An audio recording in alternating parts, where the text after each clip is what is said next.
What's up, guys? Welcome to my channel. My name is Amanda Nyberg. I'm a registered dietitian with a passion for simplifying nutrition for weight loss. And today I'm going to be talking all about alcohol. So I have a lot of clients that reach out to me wanting to understand the overall impact of alcohol consumption with regards to your weight loss goals. So let's dive into it, because I really believe that the more you understand the why behind some of these strategies, the more likely you are to implement some changes into your lifestyle. Now, I think the challenge with alcohol is that there was a space, maybe a decade ago, 2 decades ago, where there was actually like this push that, red wine is healthy for you, a little bit of alcohol is healthy for you. And so kind of the message between, does alcohol work in our healthy diet or does it not, got a little muddled. Now, before I kind of dive into the facts, I'm here to say I'm not a teetotaler about anything. I think that everything is important in balance and moderation. I think that you can do too much of a good thing and you can do too much of a bad thing. So you've got to figure out kind of where you are in your life and your space and figure out what direction you need to go into. So when it comes to alcohol, at the end of the day, the risks outweigh the benefits. So there's really no reason to try to justify the consumption of alcohol beyond I enjoy it, I like it in my life, yada, yada, yada. You never want to be drinking alcohol thinking that it's actually elevating your health, because it's not, okay? It's probably doing more harm to you reaching your health goals than it is helping you reach your health goals. So let's kind of talk a little bit more specifically about how alcohol might be negatively impacting your health and wellness goals. So number one, alcohol is actually the fourth macronutrient. So you have carbohydrates, proteins, fats, and alcohol. For every gram of carbohydrate and protein, you get 4 calories. For every gram of fat, you get 9 calories. For every gram of alcohol, you get 7 calories. All right, now incorporate the alcohol with other things like, vodka with soda, soda water, or vodka tonic. Maybe you have a Jack and Coke. You're gonna have an even greater caloric and macro impact depending on what you're mixing it with. That's why if you're someone who logs macros, if you log a shot of vodka, it does not show up in your macros. It is 0 carbs, 0 protein, 0 fat, because alcohol is the fourth macronutrient, okay? But it will show up in your calories. And you may have seen macro coaches out there that try to give their clients these, kind of like weird equations on how to track alcohol in terms of dividing the calories between different macros, yada, yada, yada. Again, just kind of making it harder than it has to be, which is why I really love the lean approach to macros, which is an emphasis on protein optimization and staying in a caloric deficit. Because as long as you're focused on optimizing your protein and staying within your calories, you don't have to do these, ridiculous special equations for logging alcohol. You just log it, it goes towards your calories, you stay under your calories, you're good to go. But when you put it in perspective, let's say, you're looking at like a seltzer, 3 to 4 ounces of a white wine, a shot and a half, maybe an ounce and a half, 2 ounces of a certain liquor. You're looking at about like 100 calories. So if you're drinking just like one cocktail, every, week or every couple of weeks, the impact is going to be pretty minimal when it comes to your macronutrients and your carbohydrates. If you're on the boat and you're day drinking and you're drinking, 6 high noons, you're drinking multiple beers, you're drinking a bottle of wine, and if you're like me, it's not hard to do. Those calories and macros add up really quickly, adding to your bottom line, making it very hard to stay in a caloric deficit. So off the bat, you have to recognize the caloric and macro impact that alcohol will have, especially when you're trying to lose weight and eat in a caloric deficit while optimizing your protein. So that's kind of number one. Number two has to do with how alcohol is metabolized in the body. All right. You may have heard alcohol slows down your metabolism, and unfortunately, it does. Okay. I wish I could say it didn't, but it actually does. And it has to do with how the body prioritizes what it's going to metabolize. So the easiest way that I present this to my clients is I say, if you sit down to chicken, broccoli, a baked potato, and a glass of water, as soon as you're done eating, your body is going to start breaking down the carbohydrates, the proteins, the fats in that meal, start metabolizing them, start utilizing them as energy, start putting them where they need to go, okay? Kind of like immediately. If you sit down to chicken, broccoli, baked potato, and a glass of wine when you're done eating, your body actually pushes the carbohydrates, proteins, and fats to the side while it prioritizes the breakdown and metabolism of alcohol, because alcohol is considered a toxin in the body. Okay, the body sees it as a toxin. It recognizes that it needs to metabolize and get alcohol out of the body as quickly as possible.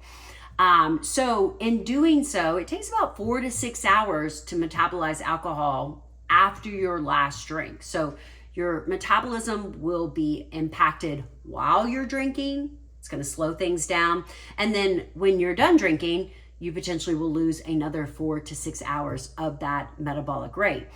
And most of us just don't have, 4 to 6 hours to invest in a slow metabolism. We want to be doing everything possible to elevate our metabolism. And alcohol is something that's going to slow it down. So again, here's the deal. If you're drinking, a cocktail once a week, maybe you have 1 or 2 cocktails once a week, not a big deal. But if you're someone who comes home and likes to sit down to a glass of wine while you cook dinner, and you do that maybe every night, maybe 5 nights a week, that is going to significantly slow down your ability to make progress. Because again, you are making your metabolic rate lower every single time that you drink. So again, that's why I say if weight loss is your goal, you really want to look to consume alcohol no more than once, maybe twice a week, in order to maintain the highest metabolic rate possible. And number 3, alcohol significantly shuts down quality sleep. Okay, so if you wear an Oura Ring, a Whoop, I've worked with thousands of clients, many of them wearing, these types of devices, any type of sleep tracker, then even just 1 ounce of vodka, a couple of ounces of wine, even the small amount of alcohol significantly impacts your sleep score. Now, if you don't understand the impact of sleep, your health, wellness, and your ability to lose weight, well, I'm going to make a video on that because it's huge. A lot of people are struggling to see progress with weight loss simply for the fact that they are not sleeping well. They're not getting quality sleep. They're not getting enough sleep. And that's really going to impact your metabolic rate and your body's ability to recover, build muscle. It's going to impact your hunger. It's like a vicious cycle. So anything that's going to negatively impact your sleep, you want to minimize.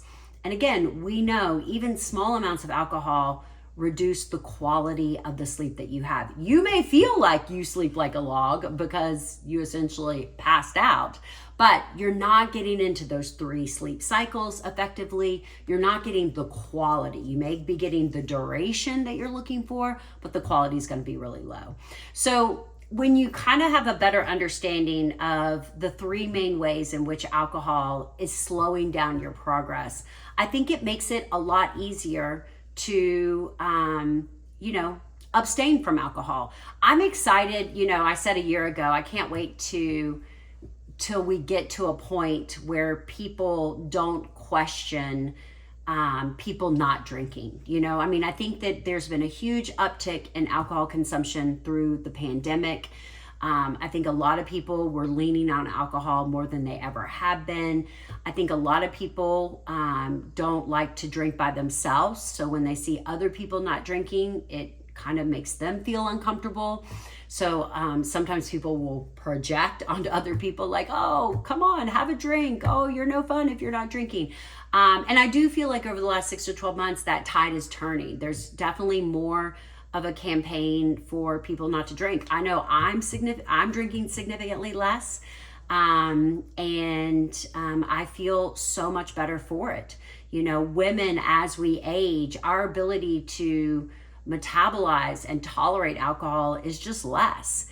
You know, we definitely, I think everyone can agree that you feel so much better the day you wake up after not drinking alcohol versus the day you wake up after having, 2 or 3 beverages. So, it's kind of like you live and you learn. Let me share with you my favorite go-to non-alcoholic drink that I've been using a ton. Let me grab it. So as I've been, experimenting with less alcohol, sometimes it feels a little weird to go to a girls' night, a book club, or whatever, without something to kind of consume. I don't want to be the one in the corner drinking the water. So I have fallen in love with this brand called Recess. It is kind of like an adaptogen sparkling water. I definitely think that it is superior to a lot of the non-alcoholic sparkling waters out there. Many of the other brands that I've tried, they kind of taste like LaCroix, okay? And I want something different. And this is absolutely different. In addition, it is infused with magnesium and other adaptogens, which you know how much I love magnesium. So there's nothing better than like a night out with the girls, knowing that I'm like optimizing my magnesium at the same time. It's gonna make me sleep better. It's gonna make my anxiety less. It's gonna make me feel better. So if you've not tried the Recess brand, I highly recommend it. At the end of the day, learning how to navigate social situations, and just your kind of day-to-day life with less consumption of alcohol is going to make your ability to hit your goals when it comes to health and wellness and when it comes to weight loss so much easier. Yeah, so awesome. If you have any questions about alcohol, put those in the comments below. If you found this information beneficial and helpful, I encourage you to use the share button and share it with your friends and family. Be sure to use the subscribe button. Subscribe so you never miss anything that I have to provide on my channel. Thanks for having me.